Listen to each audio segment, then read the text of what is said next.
se descubrían nuevas personas involucradas.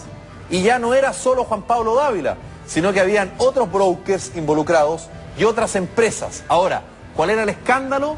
Bueno, que Juan Pablo Dávila trabajaba en Codelco.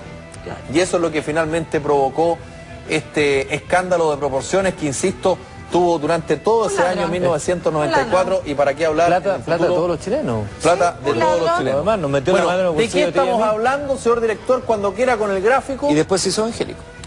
Principales inculpados: Juan Pablo Dávila, defraudado 200 millones de dólares. 200 millones, ¿dónde está esa plata? Juan Pablo Dávila es de los pocos inculpados en grandes fraudes financieros, que terminó pagando con prisión efectiva tras ser condenado a 3 años de cárcel por evasión tributaria y a 8 años por falsificación de documento y negociación incompatible.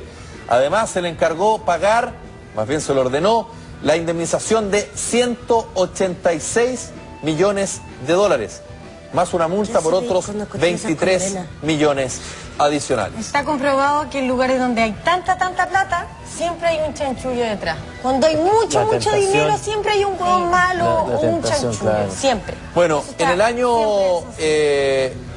1993 ocurrió el tema de Eurolatina, donde los afectados eran otra vez personas de escasos recursos, quienes, debido a la desesperación frente a un apuro económico y a su desconocimiento, perdieron su casa. 500 personas, sobre todo de comunas populares de Santiago, eran rechazadas por los bancos y obtuvieron de la financiera préstamos entre 500.000 y 3 millones de pesos.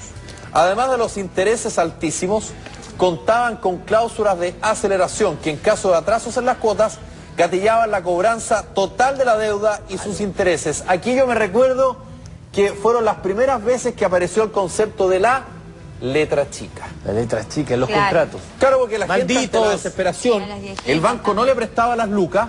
Bueno, iban a esta financiera, la financiera le entregaba la plata rápidamente, le pasaban así un mamotreto de documentos con letras chicas y iba a llegar y firmar nomás. Es que bueno, gente de ahí ese estaba tipo, el tema. más encima, ¿cachai? Hubo manifestaciones, hubo presiones, hubo funas exactamente a los dueños de esta financiera. Y finalmente los principales inculpados, señor director, cuando quiera, los hermanos Pedro y Marcos Elgueta Cárcamo. El monto defraudado, la verdad es que no se llegó a establecer, pero fueron muchísimos los millones de pesos.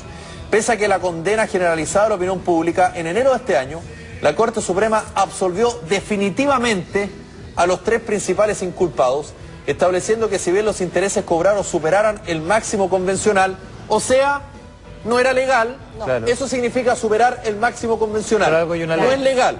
Bueno, existían cláusulas de aceleración que eran conocidos por los afectados, por lo que no se podía deducir a engaño. Por Dios. Claro, porque las personas firmaron, que era lo que yo decía respecto al tema de la letra chica. ¿Por qué? Pero es que uno 1000 veces también ha firmado cuánto. Mira, la misma ministra Mate en el foro se mete. Uno no lee ni siquiera la letra, ni siquiera las cuestiones con letra grande tampoco. Y llega y firma mientras no vea como un número muy grande y dice, ay, firma. En el año 1997 ocurrió otro escándalo donde otra vez las personas con relativos menores recursos fueron los afectados.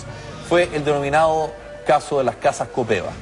Esto ocurrió en Puente Alto. Este fue el nuevo concepto habitacional denominado las casas nylon, las que tenían el defecto a presentar graves y serias filtraciones en sus muros externos.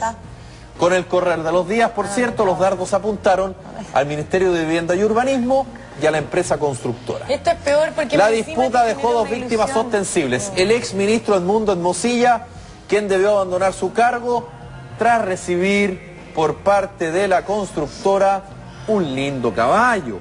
Claro. Sí, señor. Y Francisco Pérez Lloma, dueño de la empresa, que apareció como principal responsable de los daños sufridos por los conjuntos habitacionales. Los mismos Copeva que ahora están haciendo casas sobre basurales y que han estado en la noticia, los mismos patúos. Bueno, el mismo ministro Hermosilla de la época dijo que las obras requeridas, canaletas, bajadas de lluvia y de agua lluvia e impermeabilizantes, entre otras, eran señaladas como mejoras de estándar, pero la explicación perdía consistencia cuando se comparaba o se compraba con la falta de los mismos elementos que eran las principales causas de la poca resistencia hídrica de los muros. O sea, no había por dónde. Bueno, ¿cuáles son los principales inculpados y en qué va el proceso? Hicimos un seguimiento y aquí está. Francisco Pérez Lloma, el principal inculpado. Esto ocurrió en el año 1997 y fíjense que la Corte de Apelaciones de San Miguel decidió dejar sin efecto el sometimiento a proceso de 3 ejecutivos de Copeva por el delito de estafa, entablado por el ministro en visita que investigó el caso de 1997, Ismael Contreras. O sea, otra vez... paga Moya. Bueno, y para terminar, lo que yo les decía al principio de este programa... Y eso que faltan varias. Pero muchísimas. Yo hice la historia reciente nomás y lo hice súper sintético, lo más rápido posible, director. Le juro que he tratado de ir lo más rápido posible. Lo que está pasando con el caso La Polar.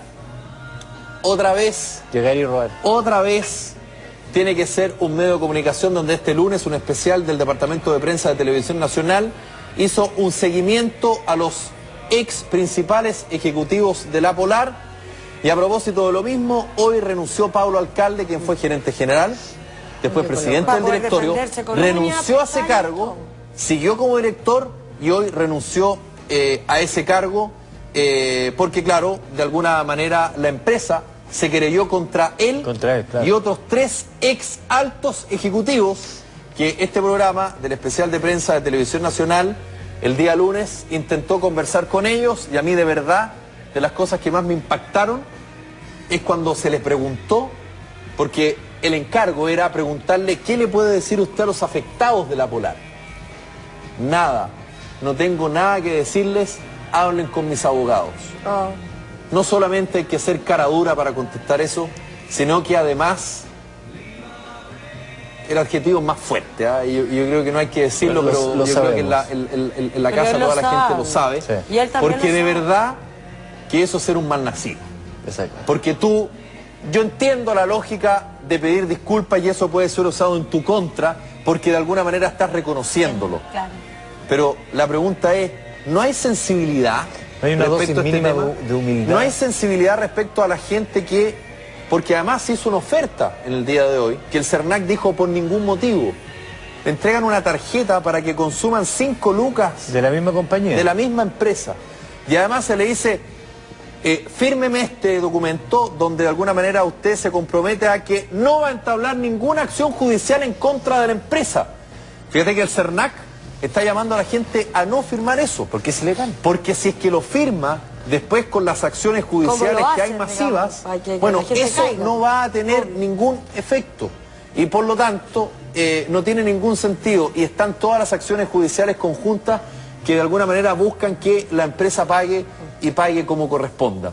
Así que queríamos hacer un recuerdo, porque lamentablemente lo que está pasando con La Polar no es el único caso de grandes estafas en Chile, sino que han habido muchísimas más. Y aquí en se van a saber más. Muy bien, rapidito hacer... Muy bien, Felipe.